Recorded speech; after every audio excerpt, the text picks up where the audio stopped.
I call it the golden circle.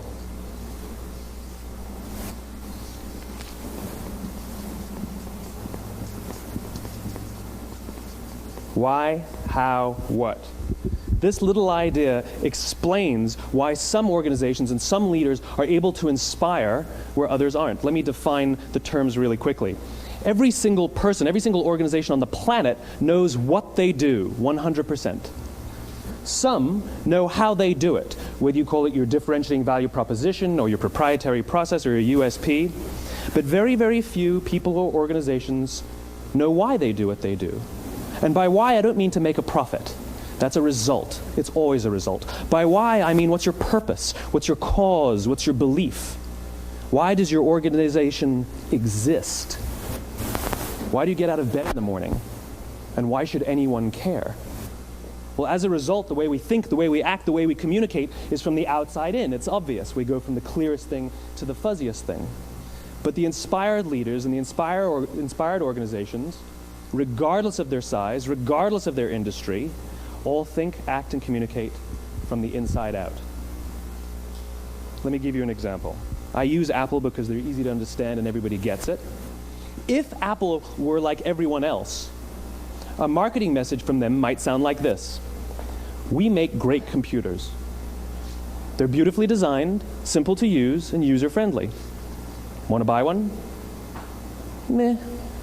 And that's how most of us communicate. That's how most marketing is done, that's how most sales is done, and that's how most of us communicate interpersonally. We say what we do, we say how we're different or how we're better, and we expect some sort of behavior, a purchase, a vote, something like that. Here's our new law firm. We have the best lawyers with the biggest clients. We have, we always perform for our clients, do business with us. Here's our new car. It gets great gas mileage. It has, leather seats. Buy our car. But it's uninspiring. Here's how Apple actually communicates. Everything we do, we believe in challenging the status quo. We believe in thinking differently. The way we challenge the status quo is by making our products beautifully designed, simple to use, and user-friendly. We just happen to make great computers. Want to buy one? Totally different, right? You're ready to buy a computer from me. All I did was reverse the order of the information. What it proves to us is that people don't buy what you do, people buy why you do it. People don't buy what you do, they buy why you do it. This explains why every single person in this room is perfectly comfortable buying a computer from Apple. But we're also perfectly comfortable buying an MP3 player from Apple, or a phone from Apple, or a DVR from Apple.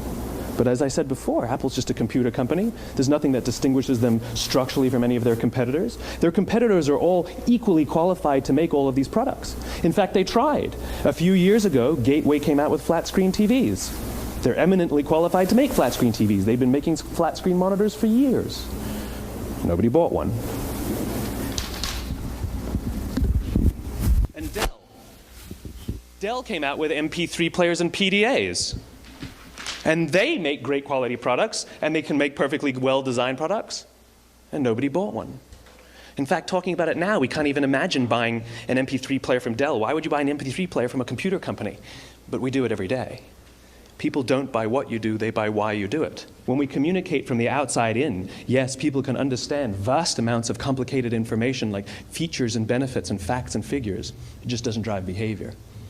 When we communicate from the inside out, we're talking directly to the part of the brain that controls behavior, and then we allow people to rationalize it with the tangible things we say and do. This is where gut decisions come from. Sometimes you can give somebody all the facts and your figures, and they say, I know what all the facts and details say, but it just doesn't feel right. Why would we use that verb? It doesn't feel right. Because the part of the brain that controls decision-making doesn't control language. And the best we can muster up is, I don't know, it just doesn't feel right. Or sometimes you say you're leading with your heart or you're leading with your soul. Well, I hate to break it to you, those aren't other body parts controlling your behavior. It's all happening here in your limbic brain, the part of the brain that controls decision-making and not language. But if you don't know why you do what you do, and people respond to why you do what you do, then how will you ever get people to vote for you or buy something from you, or more importantly, be loyal?